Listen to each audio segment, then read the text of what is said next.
அனைவருக்கும் வணக்கம். இன்று சுந்தரகாண்டம் வால்மீகி ராமாயணத்தின் புகழ்பெற்ற 5வது காண்டம் ஆகும். சுந்தரகாண்டம் அனுமாரின் அறிவு கூர்மையையும் வீரத்தையும் சொல்வன்மையையும் பெருமையையும் விளக்குகிறது.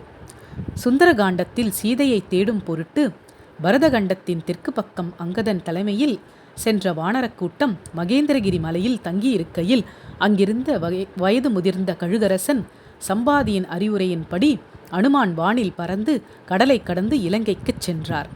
இலங்கைக்கு அனுமான் பறந்து செல்லும்போது இந்திரனால் அனுப்பப்பட்ட மைனாகம் என்னும் மலை அனுமனை கடலில் இருந்து மேலெழுந்து வழிமறித்தது. மலையை அரக்கன் என்றெண்ணி அனுமான் எட்டி உதைக்க மைனாகம் தான் அரக்கன் இல்லை என்றும் இந்திரனால் அனுமனுக்கு உதவி செய்ய அனுப்பப்பட்டவன் என்றும் கூறி தன்மேல் சற்று நேரம் தங்கி ஓய்வெடுக்க வேண்டும் என்று வேண்டிக் கொண்டது. அனுமான் மைனாகத்திற்கு நன்றி கூறி எடுத்த காரியம் முடியும் வரையில் ஓய்வு எடுக்க முடியாது என்று கூறி மலையை கடந்து சென்றார். பின்பு சுரசை என்ற அரக்கி திடீரென அனுமான் முன்னே தோன்றி இந்த வழியில் யார் சென்றாலும் தன்னுள்ளேதான் செல்ல வேண்டும் என்று கூறி அனுமனை தடுத்தாள். அனுமான் தன் சக்தியை பயன்படுத்தி தன் உருவத்தை பெரிதாக்கிக் கொண்டே போனார். சுரசையும் தன் வாயை அனுமானின் உருவத்திற்கு ஏற்றாற்போல் பெருக்கி வந்தது. திடீரென அனுமான் தன் உருவத்தை கட்டை விரல் அளவிற்கு சட்டென குறைத்து கொண்டு சுரசையின் பெரிய வாயின் உள்ளே சென்று தன் பெரிய வாயை சுரசை மூடுவதற்குள் வெளியே வந்து, இந்த வழியே யார் வந்தாலும் உன் வாய்க்குள் செல்ல வேண்டும் என்று சொன்னாயே, வெளியே வரக்கூடாது என்று நீ சொல்லவில்லை. உன் சொற்படி உன் வாய்க்குள் சென்று விட்டேன். இனிமேல் என்னை தடுக்க வேண்டாம் என்று சொல்லி சுரசையை கடந்து சென்றார்.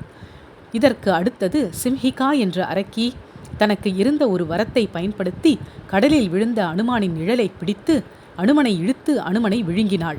அனுமன் சிம்ஹிகாவின் வயிற்றை கிழித்து அவளை வதம் செய்து வெளியே வந்து இலங்கையை அடைந்தார்.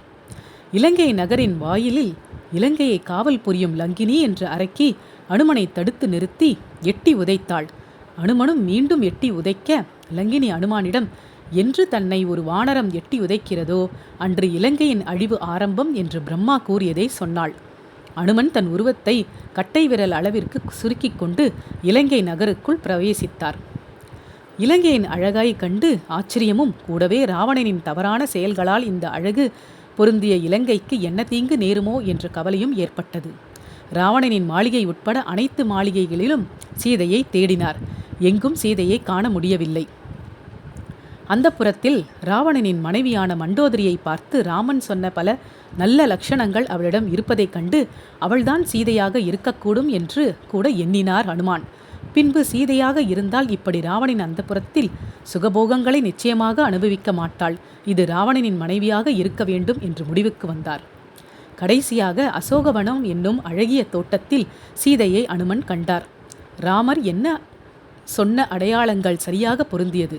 அது மட்டும் இல்லாமல் அவள் முகத்தில் இருந்த சோகம், உதடுகள் முணுமுணுத்து கொண்டு இருந்த ராமநாமம் இவற்றை கண்டு அது சீதை என்று அனுமன் உறுதி செய்தார்.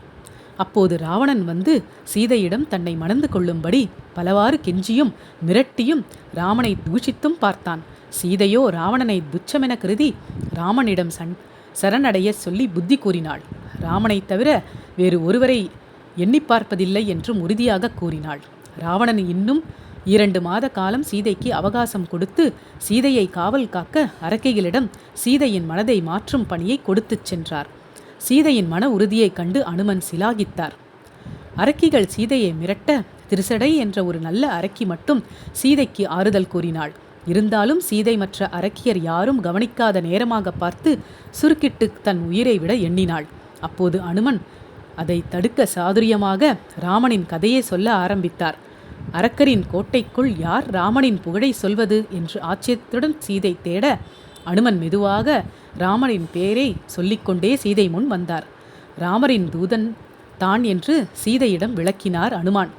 ராமன் எவ்வாறு சுக்ரீவனை நண்பனாக்கி அவருக்கு வானர ராஜ்யத்தை பெற்றுத்தந்தார் என்றும் எவ்வாறு சுக்ரீவன் அனுப்பிய படைகள் 4 திசைகளிலும் சீதையை தேடி வருவதையும் கூறி கடைசியாக தான் ராமன் அனுப்பிய தூதனே என்று சான்று காட்டும் விதமாக ராமர் கொடுத்த கணையாடி மோதிரத்தை சீதையிடம் கொடுத்தார். சீதையும் அனுமன் மீது முழு நம்பிக்கை ஏற்பட தனது நெற்றி சூடாமணி நகையை அனுமாரிடம் அடையாளமாக கொடுத்து ராமர் 1 மாதத்திற்குள் ராவணனை மீது போர் தொடுத்து தன்னை விடுவிக்க வேண்டி கொள்கிறாள். ராவணனை நேரில் சந்தித்து அவனுக்கு புத்தி கூற முடிவு செய்தார் அனுமான். அசோகவனத்தில் உள்ள மரங்களை அனுமன் சேதம் செய்ய காவல் செய்து கொண்டிருந்த ராட்சசர்கள் அனுமானை கொல்ல வந்தனர். அவர்களை அனுமனோ வதம் செய்தார். பின்னர் அனுமாரை பிடிக்க வந்த சாம்போலி, பஞ்ச சேனாதிபதிகள் மற்றும் ராவணன் மகள் அட்சயகுமாரன் ஆகியோர் அனுமரால் கொல்லப்பட்டனர். ராவணனின் மகனான இந்திரஜித் அனுமனை பிரம்மாஸ்திரத்தை கொண்டு கட்டி ராவணன் முன்பு அடைத்துச் சென்றான்.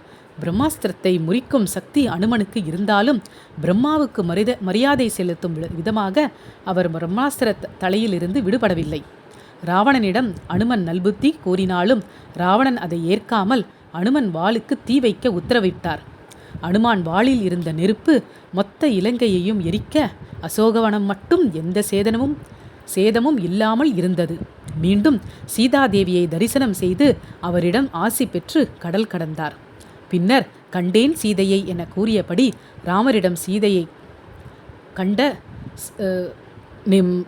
மகிழ்ச்சியையும் சீதை கொடுத்த சூடாமணியை அனுமார் கொடுத்ததுடன் செய்தியையும் கூறினார். அதன் பின் கடல் வழியாக இலங்கைக்கு செல்ல நீலன் மற்றும் நளன் தலைமையில் வானரர்கள் கடற்பாலம் கட்டினர். சுந்தரகாண்டத்தை பாராயணம் செய்வது மனதுக்கு நிம்மதி, தைரியம் தரும். நோயுற்றவர்கள், குழந்தைகளின் திருமணச் செலவு போன்ற இக்கட்டான நிலையில் உள்ளவர்களும் வரன் தேடுபவர்களும் இதை படித்தால் அல்லது கேட்டால் உரிய பலன் கிடைக்கும் என்பது இந்துக்களின் தொன்மை நம்பிக்கையாகும். ஜெய் ஸ்ரீராம். கேட்டதற்கு நன்றி.